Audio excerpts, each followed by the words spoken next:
You'd think after this many podcasts.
Hello, everybody.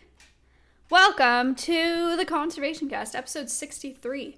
Danza with $25, Snopper with $10, and Ranjan with 20. Thank you so much. Okay. Fair warning. This is a little bit confusing today, okay? Your donations are going to the Pacific Marine Mammal Center. However, we are speaking to Marcus Wernicke from the BC Marine Mammal Rescue Society. And the reason, or the way that I found Marcus was through the Twitch stream called Marine Mammal Rescue. Those otters are housed at the Vancouver Aquarium. So, the otters that we've seen on Twitch are at the Vancouver Aquarium. Marcus has volunteered there. Marcus is on the board of directors at the BC Marine Mammal Rescue Society.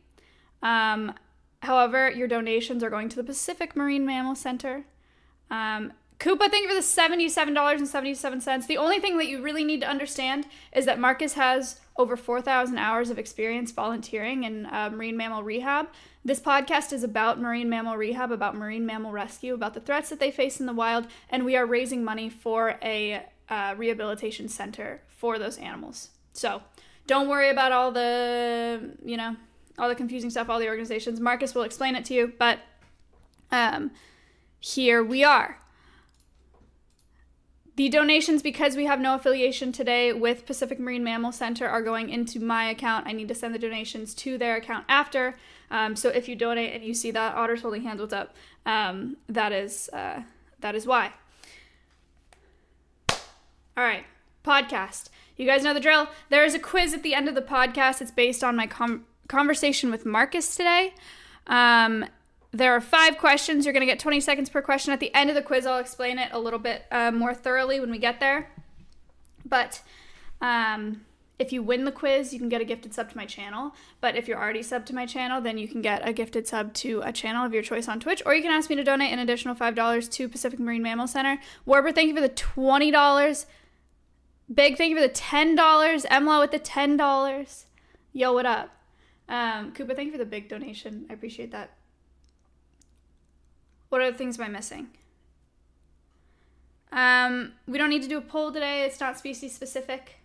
I'll tell you a little bit about Marcus. Okay, so Marcus is he's actually a web app developer. And he is the genius behind the live stream that is doing so well on Twitch with the otters in the pools category. Spiderland, thank you for the $10. Crash and Burn with the 20. Thank you. He's a web developer. He was born in Germany, but now he's in Canada. He's on the board as a marine mammal observer in the field for the Porpoise Conservation Society, another organization that we're talking about. Drizzy with the $150. Drizzy, thank you so much. Holy crap. And Conch with 23 and Jato with 25. Thank you. He served as a volunteer with the Vancouver Aquarium and the Marine Mammal Rescue Center in Vancouver between 2013 and 2020. The Vancouver Aquarium is where those otters are housed. They're probably live right now. I'll pull it up. And he's serving on the board of the BC Marine Mammal Rescue Society, which is a nonprofit in British Columbia, Canada, which focuses to promote the rescue, rehabilitation, and release of marine mammals and supports other orgs carrying out similar objectives. Let me go to their Twitch stream so you guys know what we're talking about. The otters that I keep talking about. Marine Mammal Rescue Center. Here they are. Take out the stinger. Alf, thank you for the 10.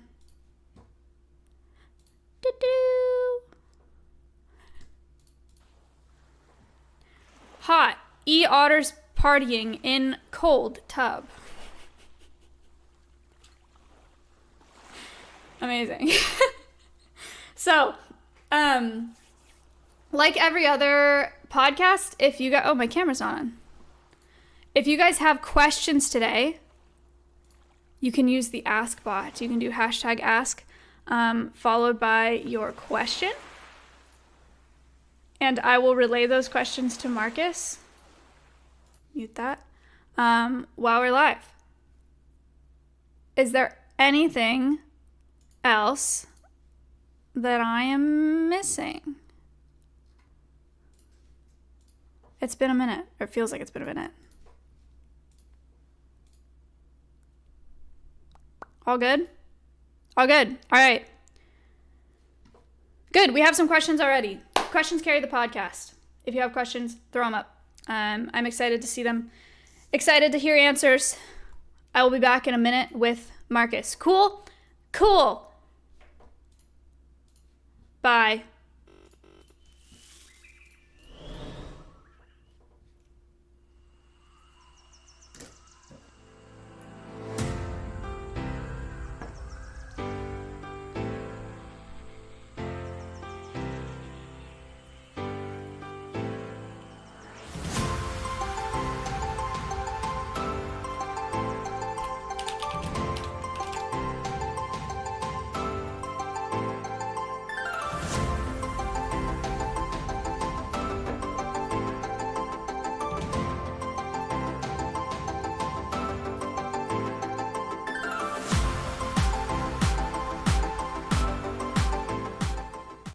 Hello.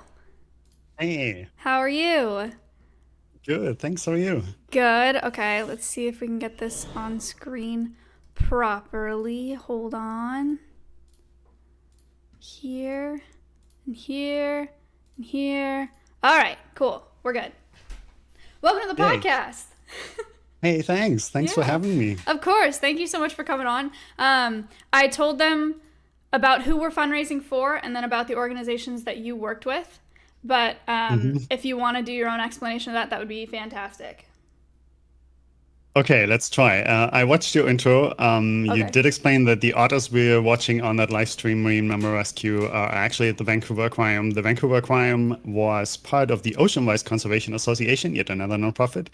As was the Marine Mammal Rescue Center that rescued most of these otters that are now at the aquarium. And that organization was basically sold due to COVID-19 depriving that original charity of funds. So they couldn't afford to run the aquarium and the rescue center anymore. So they were sold.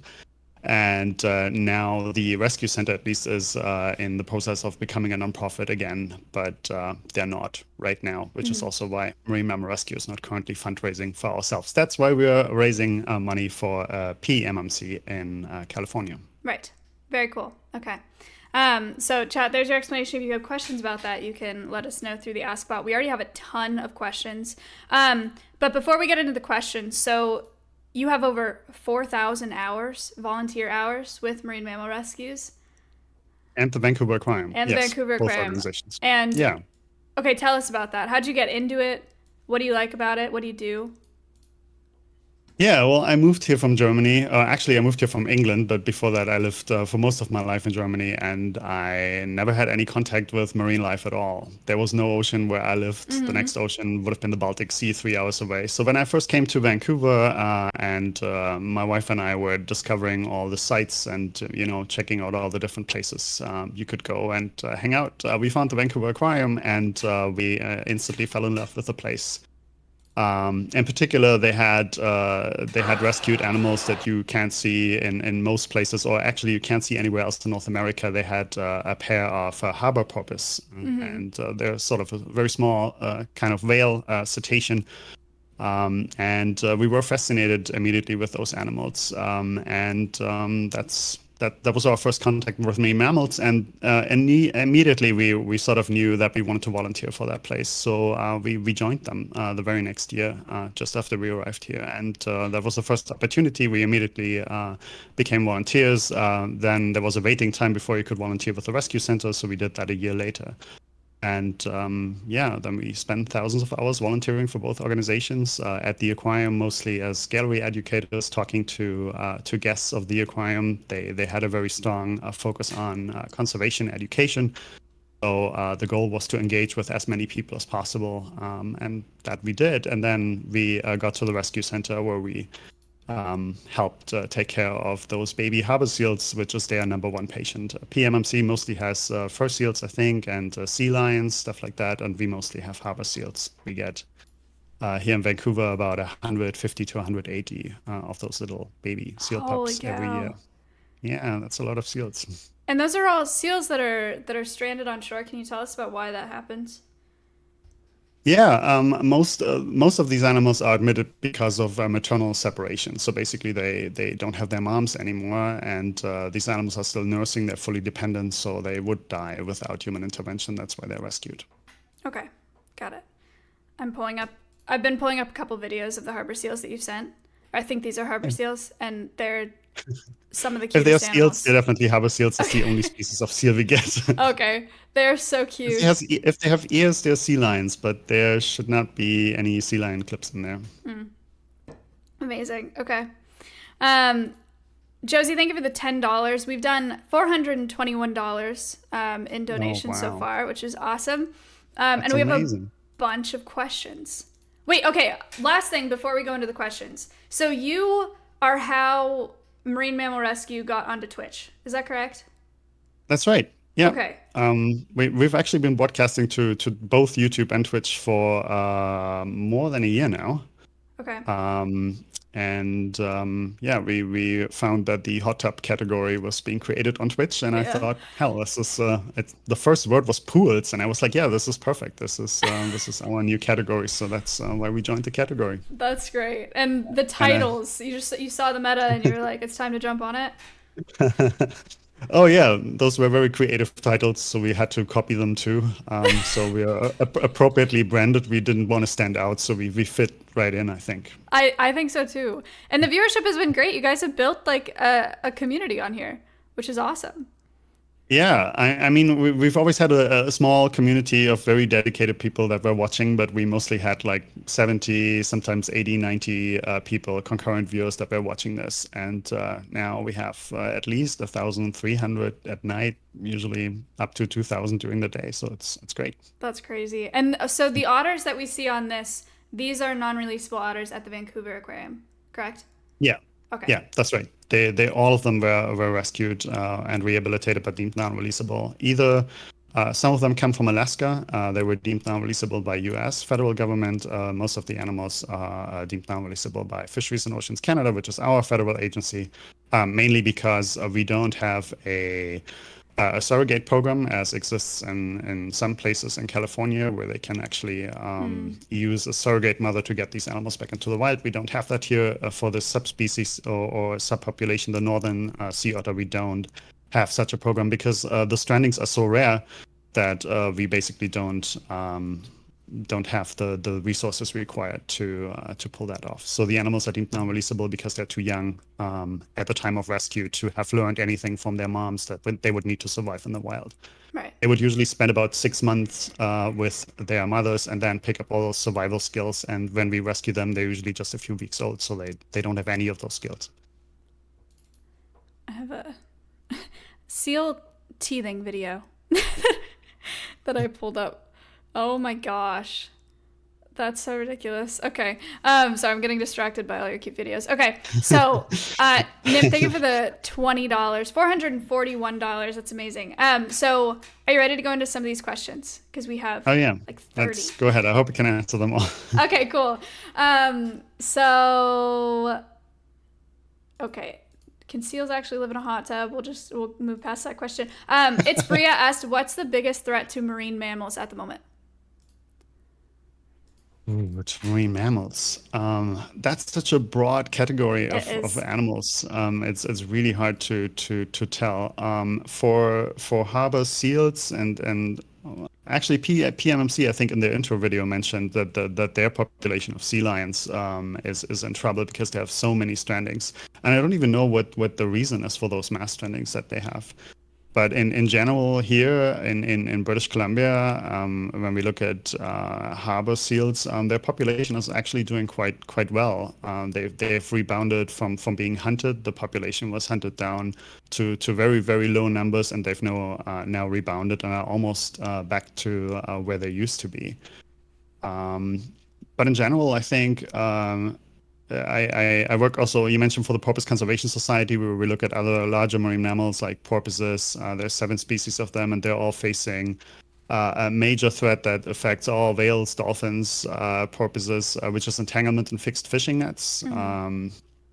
That is a huge threat that kills 300,000 whales, porpoises, and dolphins every year. Oh my And gosh. another major thing would probably be pollution. Our part of the Pacific, where I'm here, is known as one of the most polluted waters in the world. And our marine mammals are some of the most polluted marine mammals. Killer whales, for instance, if they strand, if they are deceased, their bodies have to be treated as toxic waste because they contain so many and dangerous, Oh my harmful gosh. elements that yeah, they have to treat them That's as crazy. toxic waste. That's so sad. Yeah. Jeez. Okay, well, that's a good question, though. You guys can ask a little bit more about that if you want. Um, okay, let's see what else. Oh, this is an interesting question. Spiderland asked, how do they sleep without drowning when they're out at sea? I assume he's talking about otters. The otters, they're just extremely buoyant. These guys can't sink until they voluntarily decide they want to dive. And their fur is trapping a lot of air, and that just makes them so extremely buoyant. Got it. The secret is just in their fur. It's just no effort at all to them. They can just float. That's a good question. Um, Thank you. Okay, and then we have Dwayne said, is it dangerous to touch a seal? Eel. Well, it is illegal in the US and Canada to approach a seal and to touch the animal. If it's an adult, they have very sharp teeth and a lot of jaw pressure, so I wouldn't want to get bitten by one of those animals. They also carry zoonotic diseases, which are really unpleasant stuff like seal finger, where basically you lose your tissue to necrosis. So that's really Oh, unpleasant. You don't want that. yeah, no kidding. But in general, even those baby seals, that's another reason actually why those animals are admitted. It's human interference. So if people get too close to those little pups that we rescue, and they scare off the mom, doesn't dare to come back to for its baby, then that seal may actually end up with us. And that happens a lot these days. People think that those seals are stranded. There are calls like, "Yeah, the seal is stranded," and they pull it out of the water because they fear it might drown. And it's really hard to explain to people those are seals. Like they're okay. Yeah. Like they belong to the water. They don't drown. And this animal doesn't strand. They actually spend time on land voluntarily to just chill out. And it's totally fine to have a baby seal on land while its mom is foraging and all those things. So yeah, no, don't go out there and touch seals. Just in general, don't do it. Right. It's either very dangerous or it gets the baby seal into trouble if it's a neonatal seal. So don't do it. Um, Quick interruption here. We had $1 from Apple. We had $100 from Koala Control, $5 from Corgi, Wow. 7 from Anonymous, and 30 from Jude. Thank you guys. So we hit our 500 now. We're at 585 flat. Crazy. So I do wildlife rehab too. I mentioned that to you on our call before. We have that problem so often. It's like people forget that baby animals exist in the wild. Like when they see a baby Yep. animal, they're immediately like, I need to help it because it's a baby. But Mhm. you know, like I'd say like at least 70, probably more percent of the fawns that we get in, because the mother goes out, you know, and forages during the day and then comes back for a baby, and anyone finds a fawn, you know, they're like, oh my gosh, it's an orphan fawn, its mom isn't here, and they bring it in. We do so many fawns that we call kidnap cases. So that is super We call important to it teach people about. yeah, we call it with harbor seals, we call that pup napping. That happens a lot too. Pup napping, yeah. It's literally people just picking up the seal, putting it in their own bathtub at home. That happens, Oh, or they really? just they take it to their car. And there was one example. One gentleman picked up a seal and another seal, like two seals, and put them in a pillowcase, and then put them in the back of his car and delivered them to the rescue center. And those things do happen. It's crazy, but it does happen. But Oh, like you said, geez. it's if you see a baby animal, you automatically want to help. Oh, Many years ago, I found a fledgling bird, and I also thought like, man, this little guy is in trouble. And yeah, later found out no, I had to return it to the place where I found it because yeah. yeah, its mom would still feed it. But yeah, if you don't know. So part of the work we do is also educating people, just telling them leave the pup alone. For sure. Yeah, most of the calls that we get at the center are us telling them to not do anything when they're like trying to figure out how to help it. Most people don't like hearing that either. They're like, I can't just leave it Yep. here, you know? Mm-hmm. All right, so cool. We got that. We got Eric the Orange said, do otters really hold hands when they float, or is that just a rumor? No, they actually do that. It's really cute. We see that on our live stream a lot more than all the people that care for those otters used to. It sometimes happens at night because we have so many cameras. We can just follow them around and look at them at all the time. So we always capture those moments. But they actually do that. It's a means for them to avoid floating off. They would just hold paws, basically raft together to avoid floating off. And they also do that. In larger numbers, not just two. They may do that with more animals, but it happens at the aquarium too. And we usually post those as highlights clips because it's just too adorable. You have there's a rafting clip that I just pulled up. Oh my gosh, they really are. I've never seen video of that. I've only heard people talking about that. That's so crazy. Yeah, we see that a lot. It's a wild behavior. It's a learned behavior too. They don't automatically do that, and not all the otters do that at the aquarium. There used to be an older otter that was, I think, rescued from an oil spill, Mm-hmm. and that animal then taught all the other otters how to raft. So Oh, she would really? just swim over and grab their paws and like, come on, let's do this. And then some of them picked up on it and continue to teach that to other otters, and that's what still happens. That's how they learn it, and That's it's so cool. so cute to watch. It's so cute. They're such cute animals. I feel like every time I click into this stream, they always have something on their stomach. Like they're always carrying something or playing with something. What is that about? Yep. They're just super tactile.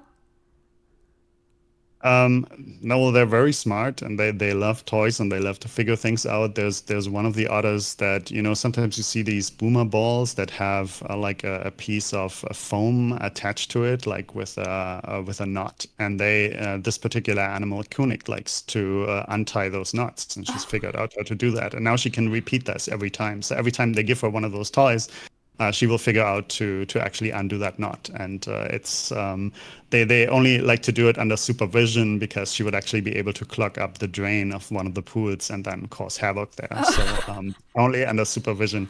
Very smart animals. They really love to play with all kinds of toys, and for some reason they have those buckets that they like to balance on their bellies, and they have those like kelp blankets, as we call them. Kelp. They're actually also just foam, but it resembles kelp. And they just love doing this. It's also when you see them being fed, the trainers will sometimes just throw food on their bellies. It's also just they use their bellies as tables. It's just a natural way for them to eat their food, and that's what they do. Gosh, their hands are so short, such little hands. Okay. Yes, we call them T-Rex arms sometimes. They really are. They're so tiny. Oh my gosh, they're so Very cute. short. Okay. Let's see. More questions about threats. Do you have any fun otter facts? We've been talking about otters, so if you don't have any off the top of your head, that's okay. Not spontaneously. We talked about rafting, which is one of the most fascinating things. Another thing that's related to the earlier question, how they manage to float and not sink. Their fur is the densest in the animal kingdom. Oh, really? So it's so dense that the skin underneath that fur never actually gets wet.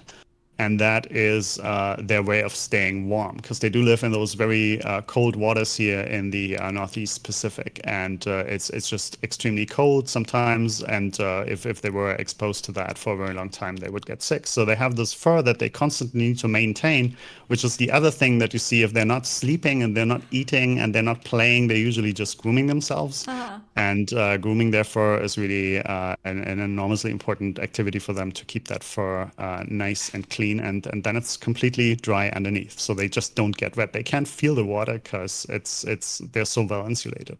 Got it. Okay, this is a good question about threats, a more specific question. So the Fire Punch said microplastics are a big threat to marine wildlife. Is it common to find marine mammals facing this problem? If so, how can you treat them? Treatment questions will probably be best addressed to a vet. Yes, we do find marine mammals, all kinds of marine mammals with plastics in their stomach.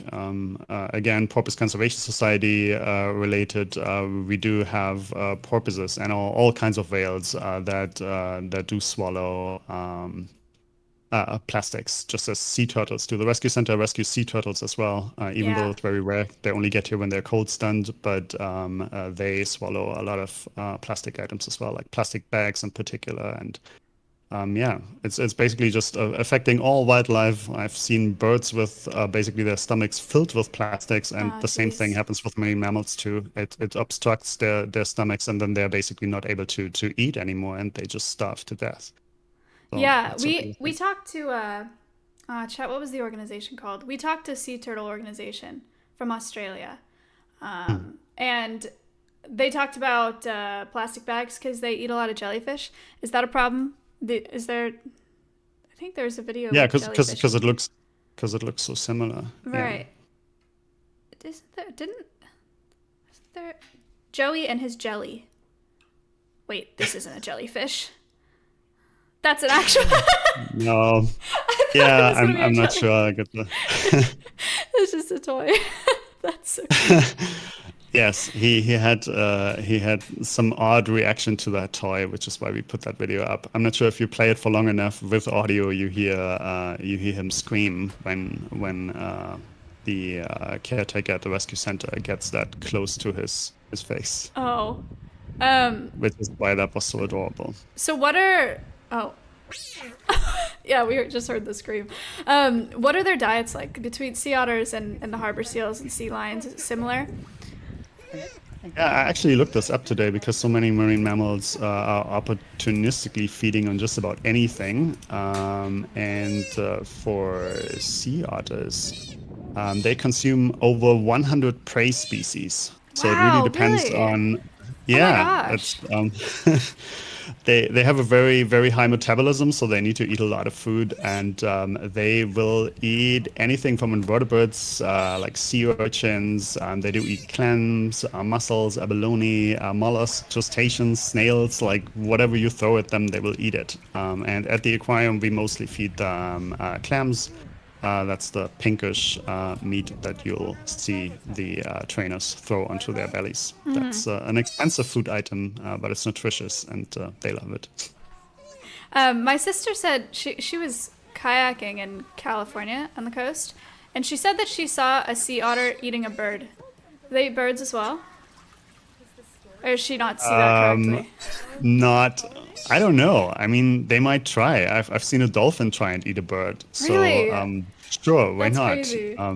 Yeah, one of the prey items mentioned for sea otters is also that they would try to eat a giant Pacific octopus. So Oh my I've gosh. seen seals try. I've never seen a sea otter try that. So should be interesting to watch. Yeah, no kidding. She told me that, and I was like, I have never heard of that. I don't know that that's a thing. But there you go. Very cute. Okay, let's go back to more questions. We got um, Avery said, "Why are baby seal eyes so large and dank?" Yeah, they need those eyes to see underwater because they dive quite deeply, and in the at those depths, there is not a lot of light that penetrates, so they need those giant eyes to see. And it's not just the babies; it's just in relation. Like I don't know why babies always have the bigger eyes in relation to the rest of their bodies, but yeah, seals and sea lions in general have very large eyes. It really helps them see. That is so cool. Um, we got Wild Nature. Thank you for the 5. Snopper with the 10, and Big. Thank you for the $1. I appreciate that as well. Okay, another question. Are seals solitary or do they live in groups in the wild? That's a good question. Yeah. You may see seals alone or just with one body hanging out, and that's perfectly normal when they're out in the ocean and when they're foraging. They tend to be on their own. They're quite solitary, but they do get together on large haul-out sites, which is where they spend the night and where they sleep and where they rest. And that's where you can see large aggregations of harbor seals come together as well. But and Cool. if you see them in the water, you'll usually just see one, maybe two. It's rare to see more. I have a release video playing right now, and there's a tag. Do you tag all the, or do they tag all the animals that they release? What kind of tag is that? Is that just the little orange thing Yeah, on the their orange hind thing on the flipper? tail. Yeah, Flippers. that's just a number on there, and that helps to identify the animal if it re-strands, and that's a legal requirement, or at least Fisheries and Oceans Canada requires the rescue center to tag those animals so they can be identified again. Very cool. Some also get a satellite tag and are tracked, but those tags are prohibitively expensive. No So kidding. Yeah. I've heard something like $5,000 per piece. So it's only a small number, and they don't track them every year. Right. It's usually Um, to answer some scientific question that they have, and then they do tag them. right. Apple, I think, asked this before and donated $1. Said, "Is it possible to rescue an orphan baby whale or narwhal?" Baby whale or narwhal. That's oddly specific. In the case of a narwhal, I know that there have been historically some attempts to keep these animals in captivity. They're very closely related to beluga whales, and I don't know. It might be possible. I've never seen it done. Like nobody, as far as I know, has ever rescued a baby, say narwhal, and rehabilitated that animal. I've Never never heard heard of of it. And one in captivity. I know that the narwhals in captivity all died. Those Oh, were well, that's why. experiments in the 60s or 70s, and the animals didn't make it. But in general, whales, porpoises, dolphins, yes, we can rescue those animals. We can release them. The rescue center here rescued a harbor porpoise named Levi in 2013, I believe, and that was an adult or subadult animal, and he was successfully rehabilitated and released back into the wild. They have rescued and rehabilitated neonate harbor porpoises as well, but it's the same as if those with those baby sea otters, because they depend on maternal learning so much. These animals were deemed non-releasable, so they lived at the Vancouver Aquarium and lived out their lives there. But yeah, it can be done. The animals can be rehabbed, and they can be released if they're old enough to know survival skills. Very cool. Good question, though. Thank you. Okay, a few people have asked if otters play games and how do they have fun? If otters have fun, how do they have fun? Things like that. They have fun all the time. Like I'm not sure if I were to tune into the live stream now. Let me look into the cam interface what they're doing right now, but I'm pretty sure that they're having some sort of fun right now. They're always playing, they're interacting with each other. They're very tactile, very social animals. You see them wrestling sometimes, especially the boys. They just love doing that, and they're all like, I've never seen these animals bored. They're always up to something. Yeah. Like they always find something to do. When they're not sleeping, they're up to something. So yeah, they play all the time. I'm not sure if they play games, but they play. Very cool. And otters do live in groups, correct? Whereas the seals are more solitary. Actually, good question. I'm not entirely sure. They do aggregate in groups. They don't. I don't think they have family groups or any fixed defined social units like dolphins. Or a better example would be like killer whales, which have like a group that has a fixed group dynamic, and the same group stays together all the time, and they never separate. They don't have something like that. So they do come together in aggregations, but not as family groups or something like that. Okay. Chess tip $50. Thank you so much. And said, other than financially, what are other ways to support the cause? I think right now, especially this year, we're getting so many cases of, and probably applies to all wildlife, due to human interference, just spreading the word about these animals that, right now, for instance, in BC, it's pupping season. These animals are being born. They may be out on the beach. They may be alone. They may be out there for many, many hours, but they're not actually in distress. They don't need rescue. Leave the animals alone. Leave them right where they are. They're not stranded. They're not dying.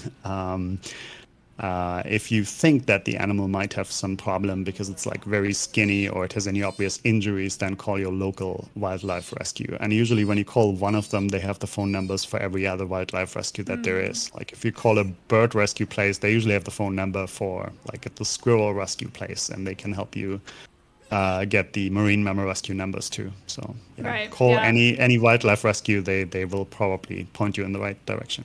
Yeah, always call before you pick it up, chat. That's what I like to tell people too. Okay. Thank you for that question and for the donation. We're at $653 in donations. Guys, I appreciate that. Your donations today are going to the Pacific Marine Mammal Center. So thank you very much. Benedek asked why otters like ice so much. Yeah, good question. They would never encounter that in the wild. So it's really just a thing that we give them in captivity. It's just an enrichment item. They obviously like to lie on it. They like to eat it. They like to fight over it. It's just a great way to give them some additional hydration. Normally, all marine mammals, they get all the water that they need to live from the food that they eat, and these otters, they get some additional water in the form of ice. They like to crunch on it as they would like on crustaceans, based on some of the species that they eat in the wild. It's just a natural thing for them, so they just enjoy it. And on hot days, right now, it's super hot in Vancouver. We're having a heat wave. And it's just a great way for them to stay cool. So they will just lounge on a huge pile of ice and just sleep on it and do that for hours. So nice. They love it.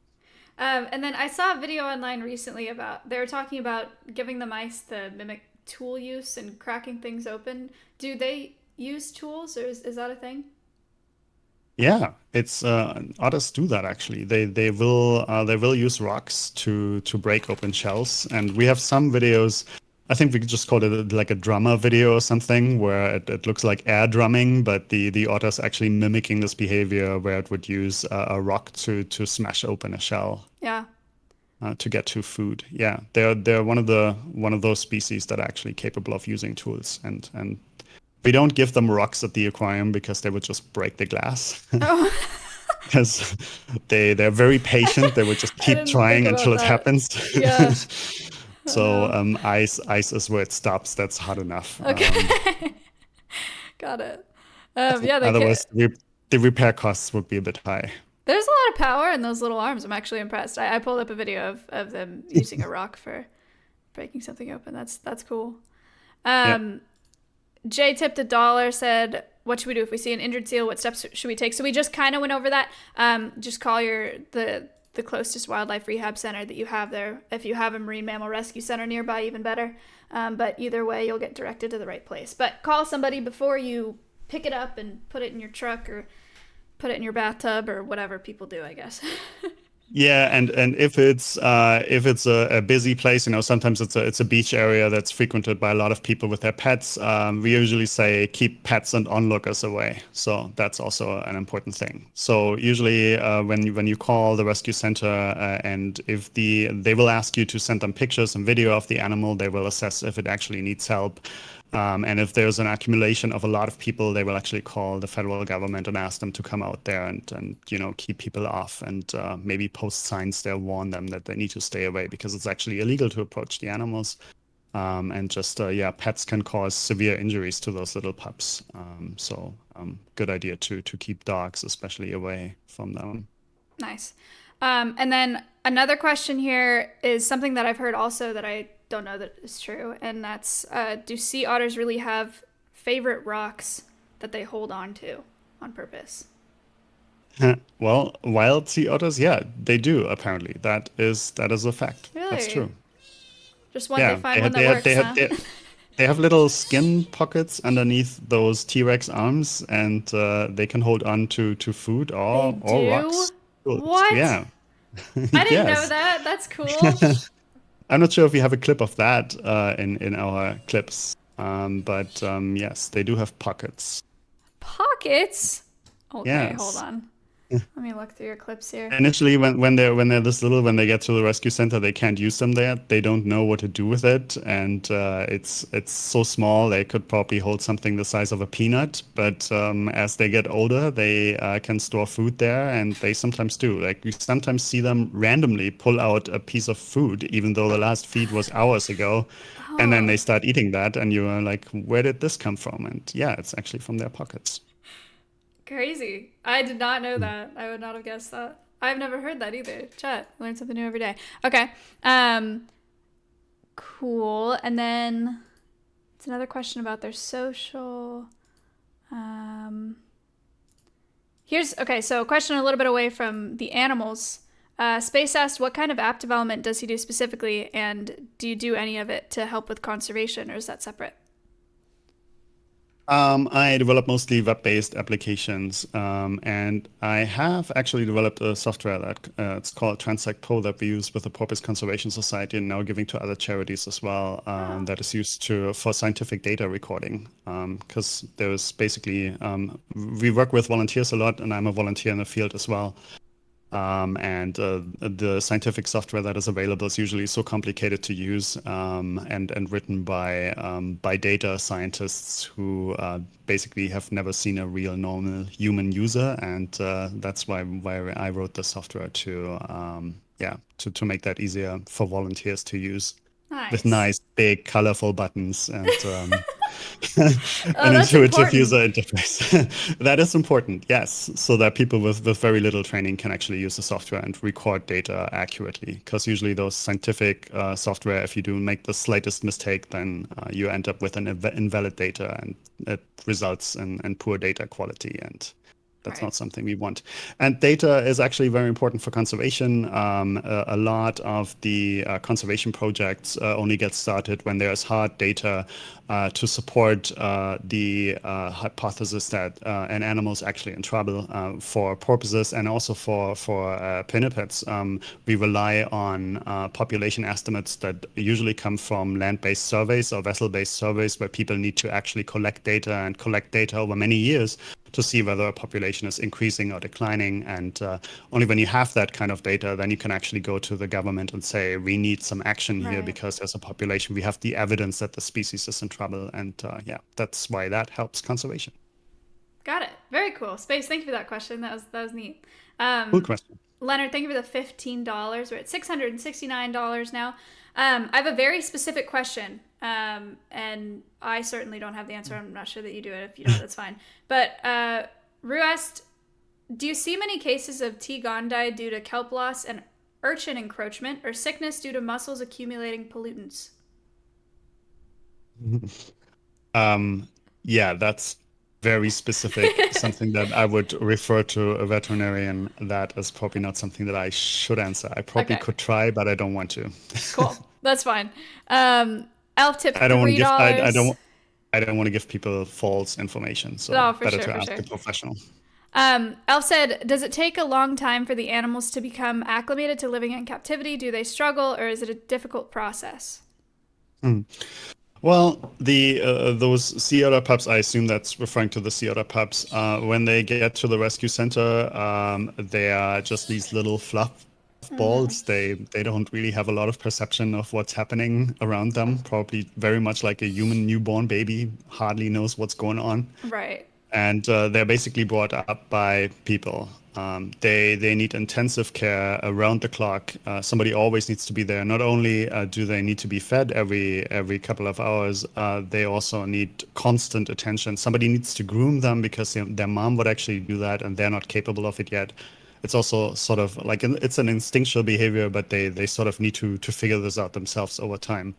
And yeah, there's somebody with them 24/7. They grow up with people, and then they're very slowly introduced to other otters. Until then, they probably don't even know what they are. So yeah, because they grow up in captivity, basically, I think I've never seen any issues with acclimate. Acclimation. Yeah, yeah, that word.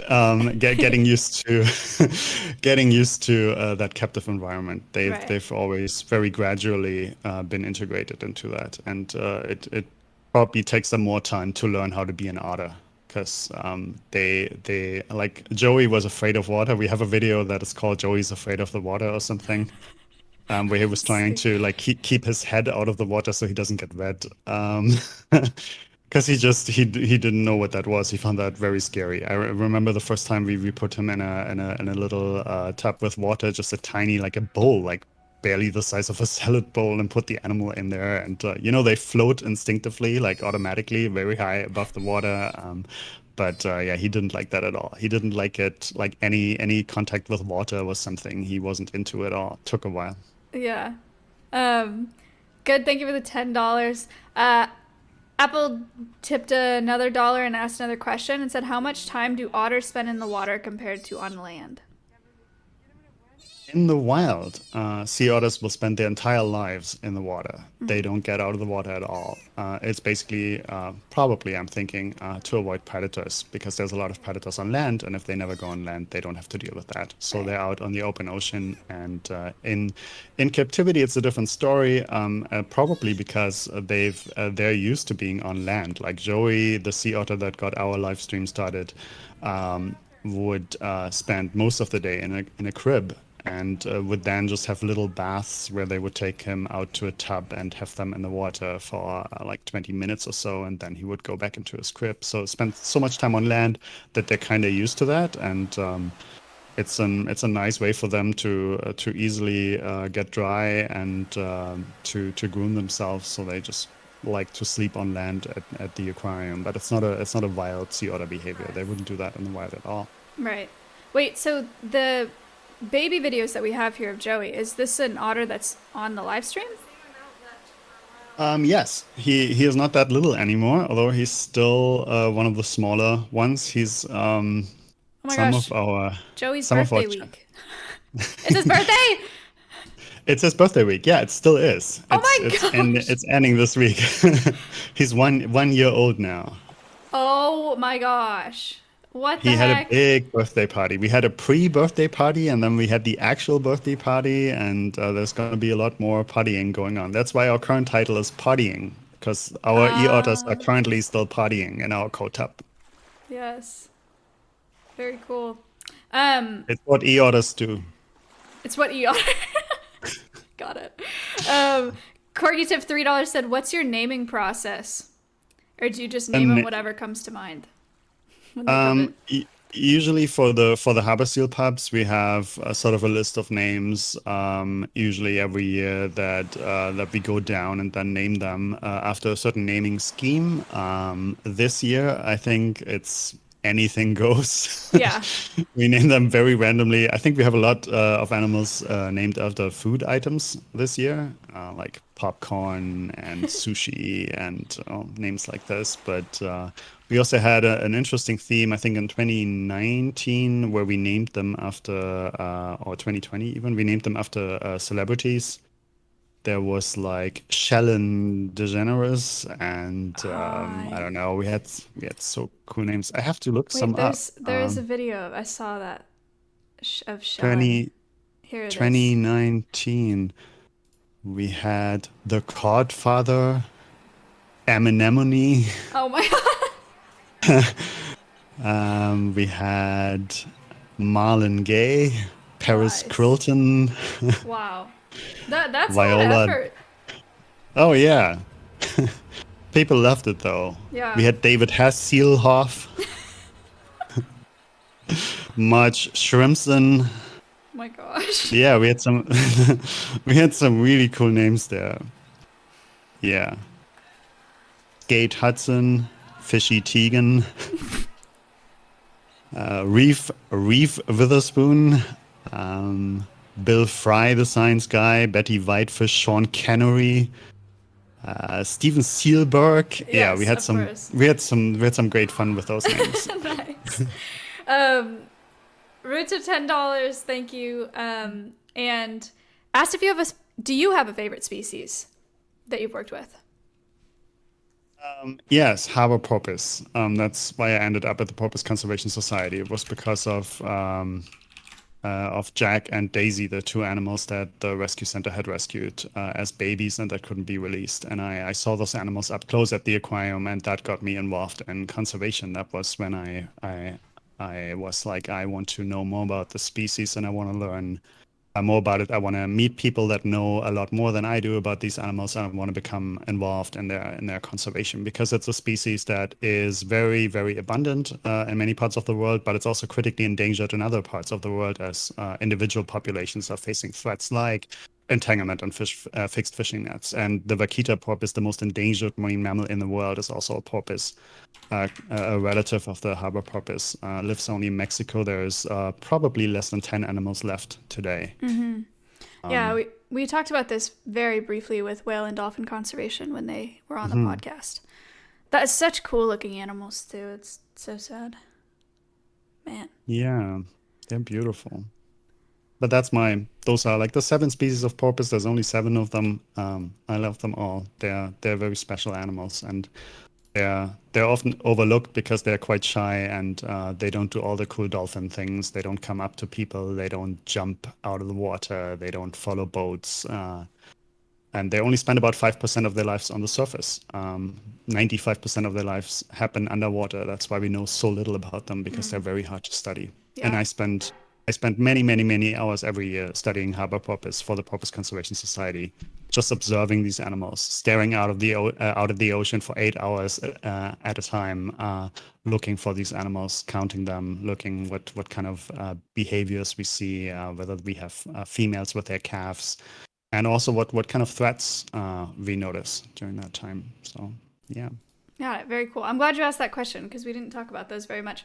Okay, so we have a couple of minutes left here. There are a lot of good questions, chat. Thank you for all of your questions today.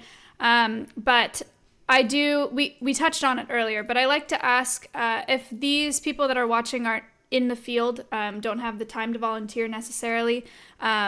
What is the best way that they can support the conservation of these animals that we were talking about today? Well, donating money to those causes is obviously a great thing, as you're all doing today for PMMC. That always helps because all these there are a lot of smaller nonprofits that don't have a lot of money. They're not all Greenpeace, they're not all WWF, and they're not all Whale Dolphin Conservation, which have access to a lot more funds than those small nonprofits. So, yeah, give money, even small amounts, even if you only have $5 to give money to those causes. There's a lot of smaller organizations there around the world that do amazing conservation work, that do research. Research is very important. I mentioned earlier data. Data is really, really important. Research should not be discounted for conservation because it's really where the data comes from that we need to then push governments to take action. And those small nonprofits that study species that nobody else is looking into and have very specific missions regionally, especially, they need a lot of money. So give them your money, even if it's just a little bit. There you go. We are at $726 today, so thank you guys if you donated. Marcus, is there anything else that you would like to share before we close up here?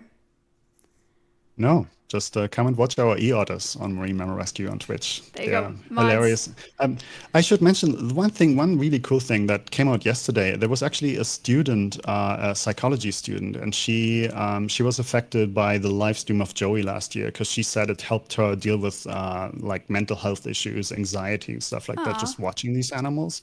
And she did a study. She interviewed 500 people from around the world and asked them how watching that live stream had influenced their lives.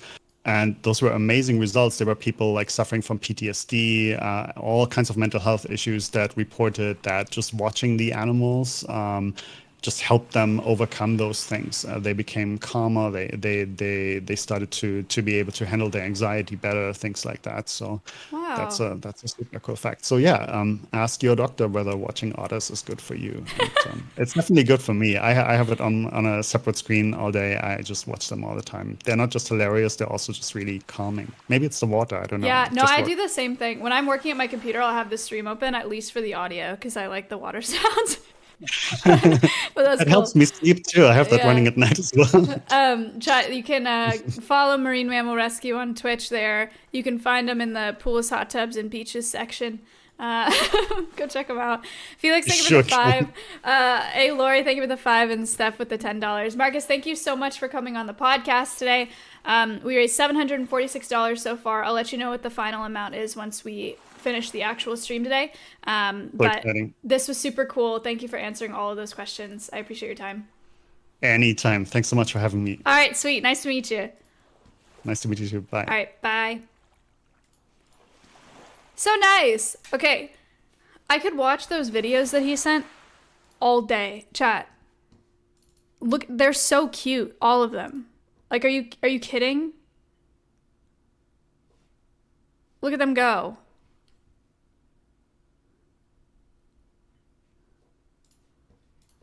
More.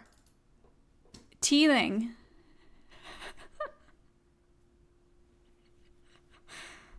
Play them all. I'll play them while I'm talking right now. Thank you for the $3. We have a quiz to take care of, chat. Quiz based on my conversation with Marcus today. It's 5 questions. Relax. You don't lose anything if you don't win. Hello, Marine Let me VIP Marine Mammal Rescue here.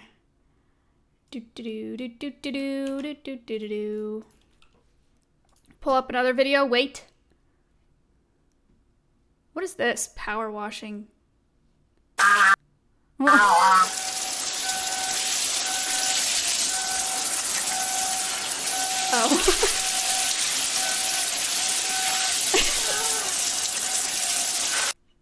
Okay, power washing. Sammy. Hello, Sammy. Oh, he looks nice. Thank you for the Twitch Prime. The quiz is, how do we do the quiz if we joined late? Guess. The way that you win the quiz is getting the most answers correct the fastest. 5 questions, you get 20 seconds to answer each question. Do not take all 20 seconds because then you won't win. I will try to read out the questions before. We already watched this one. Before, oh my gosh, Joey again. I love him. Before you see them on screen. And if you win the quiz, if you're not already a sub to my channel, I'll gift you a sub to my channel. But if you are subbed, you get a gifted sub to a channel of your choice, or you can ask me to donate an additional $5 to Pacific Marine Mammal Center today. So, yeah, that's what's up with the quiz. Make sure you enable access so that I can see your username so that it doesn't show up as contestant number blank, blank, blank. But if you did that, do not worry about your name not showing up until the end because the quiz extension is scuffed. Cool? Chuck, thank you for writing the quiz questions as always. Sydney, thank you for the $5. Solienta, thank you for the $5. Quiz kit, let's see if we can do this quickly. Create edit quiz. What do you guys think of that? We haven't had a it feels like we haven't had a species-specific podcast in a minute. Maybe I'm crazy.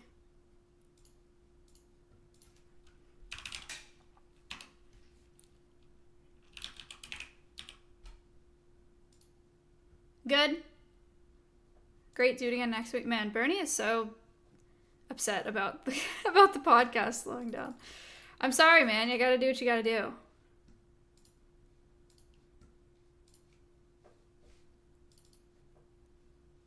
Open. All right, we imported 5 questions. Okay. Here we go, chat. Save quiz. And it begins. Are you ready?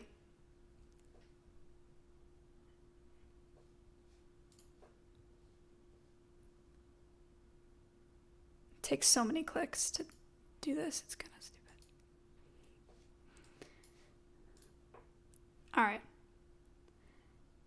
It's sending rules to you guys. I'm going to open this doc so I can see what you're clicking on.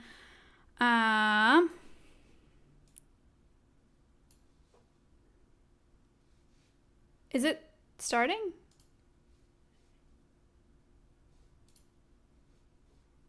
Why isn't it working? Where is it? Wait, is it starting? It like why? It opens a new tab. Okay, start game. Here we go. Life, thank you for the $10 donation. Yo. Now it's frozen. I love this extension. I love it so much.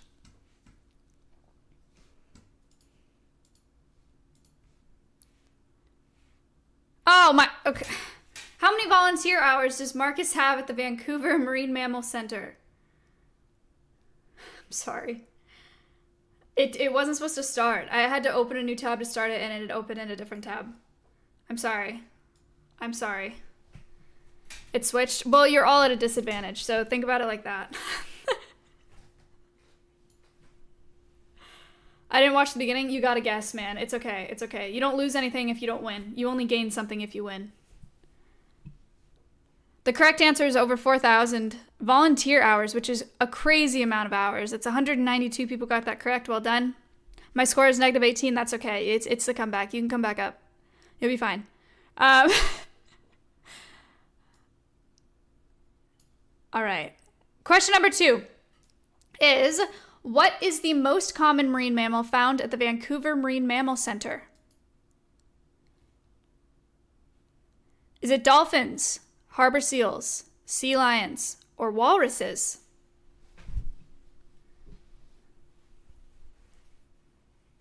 People are saying easy. Ferran is mad. Space misclicked. Show scores after true. I forgot. Sorry. Easy. I have no idea.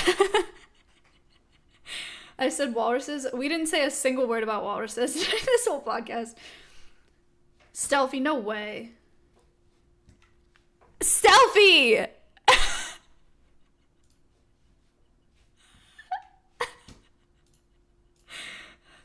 God. Okay. The correct answer is harbor seals. 253 people got that. Don't call him a nerd. Stop. He's doing great work. He's doing work for the people. He literally gave you guys his notes for free. What doorknobs? Thank you for the $5. Yo. Show scores. All right. Stealthy. You see what happens when you're a nerd? This is what. Don't call him a nerd. Look at this. Look at this. All right, the next question, chat. Where do baby seals learn the skills needed to survive in the wild? From their father, from the internet, it's instinct, or from their mothers? Ice cubes is unfortunately not the correct answer. Nor is Google, and Reddit is also incorrect. Dobbins, there's no way you're making a comeback at this point. There's no way. It's an extension to do the quiz. It should just pop up on your screen. From the Conservation Cast. The correct answer is from their mother. But 151 people said that it was instinct. That answer doesn't work because, remember, he said that they have some that are deemed non-releasable just because they don't have surrogates. So, show scores, Cinny. But Stealthy is still in the lead, and nobody is catching up because Stealthy took notes through the podcast like a good student. The next question we have is, according to Marcus, how many porpoises, whales, and dolphins die from an entanglement each year? Oh my gosh, Chuck. That's a hard question. I don't remember.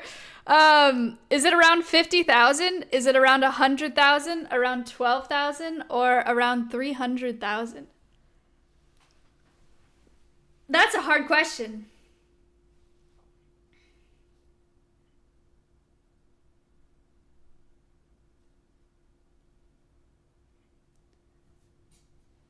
A Selfie wrote 3K. Uh-oh. Uh-oh. It's not in the notes.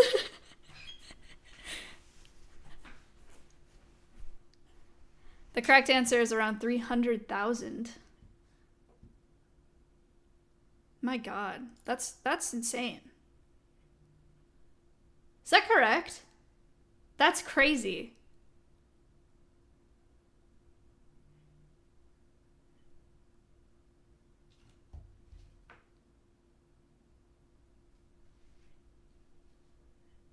Holy cow, 300,000 is correct. All right, well, who got it right the fastest? Mark, Frost, Mel, but Stealthy is still in the lead. Is anyone going to pull ahead of Stealthy in this last question? Here we go. What does the Marine Mammal Center feed sea otters most often?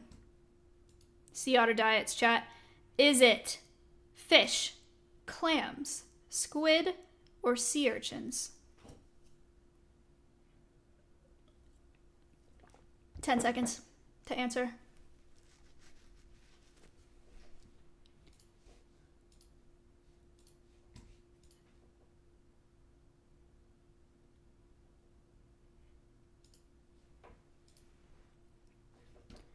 Waiting for players. The correct answer is clams. 195 people thought it was fish, but it's clams. Who won? Stealthy! Deserved. Stealthy won the quiz and he deserved it. Well done. Well done, well done, well done.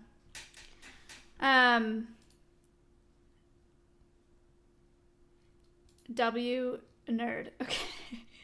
Just give him 5. Locker Space, could you add $5 to the donation goal, please? Because I need to send this all over after. Look at Stealthy's notes. What a star student. So cool. All right, chat, that's it for the podcast today. I mentioned it on my, he got one wrong, well, I mentioned it on my last stream. I'm going to be live in like an hour, by the way. But Bernie, chill. I'm going to explain this. Well done, chat. Well done. So, Conservation Cast is a wonderful thing. I'm not dropping it. I'm not killing the Conservation Cast. However, I have very little time nowadays with Alveus and with everything else that I'm doing. So the way that it's going to run going forward, instead of doing it once a month, I'm going to do it if I have a guest that I want to bring on or if somebody requests an episode. So I don't know when they're going to be. It won't be on a consistent schedule anymore. I can tell you that much. But they will still happen, just probably not as often. Or, I mean, if there's 2 people that want to do a podcast in a month, then I'll do 2 podcasts, you know? But yeah, that's where I'm at with the podcast. I request an episode. Another? For what? What do you mean? Me too. Okay. This was the first podcast episode I caught live. Aw, sad. No, not with me. No, that's not how it works. I mean, if there's a guest that requests an episode, like they want to, like they want to come on the Conservation Cast, because it's a great tool for platforming other scientists that don't otherwise have the opportunity to teach people of this demographic. It's a great networking tool as well, for myself and for Alveus, and for them to also have an entry into this world. I think it's super important. So I don't want to say that it's the last episode, because it's not. But does that make sense?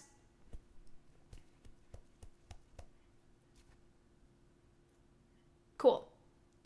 All right. So, thank you guys for watching. We're at episode 63. I know some of you really love this. I'm sorry. I mean, it's down to once a month anyway. It's really not going to be that different, probably. We'll see. So, thank you for the 8 months. Thank you for the subs today. Animated emotes, not now. I have to go to a tech rehearsal for Twitch Rivals, but I will be live at what? Shoot, what time? There's a new video also. A new YouTube video. Danny said just a second. What time do I have to be live for Twitch Rivals? Oh, crap.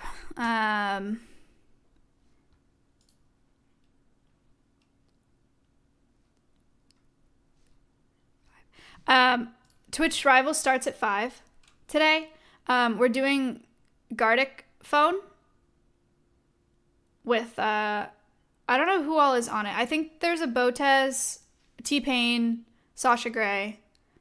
I don't know who else, to be honest. But I'm doing that today. So I'll see you for that. And then I'll see you tomorrow morning for a keeping stream, and Tico and Miley will be out there because the aviary is done.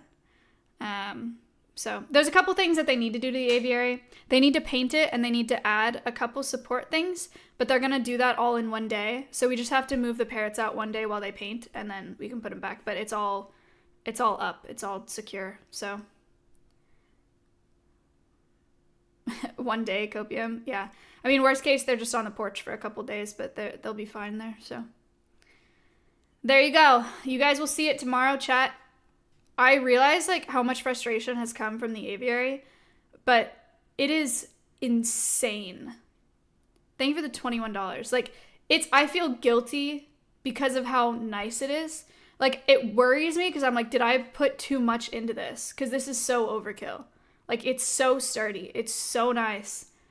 But then it's like, that doesn't make sense. Like, I don't know why I would feel like that, but it's just like, damn, like, this is so ridiculous. So you guys will see it tomorrow. It is just absurd. I don't know how else to describe it to you. I haven't seen an enclosure that nice outside of an AZA facility in my whole life. So I'm hyping it up a lot, but it is ridiculous. So you'll see it tomorrow, but I'll see you in 2 hours, just under. The way you're quantifying overkill is it's too sturdy. Dobbins, you gotta see it, man. It's fucking freaking massive. It's so tall. It's steel beams. It's custom wire that I like. You could put a big cat in there. You'll see when you come to Texas and check it out. It's ridiculous. Anyway, I will host somebody, but I'm going to yoink it back in like 2 hours. So that's okay. I'll do it anyway. Is Russell still live? Yes. All right, I'm going to raid Russell. It's Wantep's birthday? Okay, I'm raiding Wantep.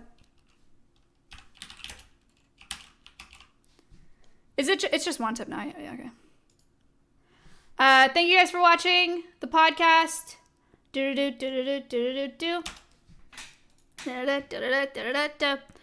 I'll see you in a couple hours for Twitch Rivals. Big time. Big time. Go say happy birthday to Wantep. I didn't know it was his birthday. And there's a new video. Danny, nice. Danny, spam that. Chat. New YouTube video if you want to check it out. Good job, Danny. Thank you so much. I'm trying to think if I'm missing anything. I don't think I'm missing anything. All right. I'll see you guys in a bit. Bye.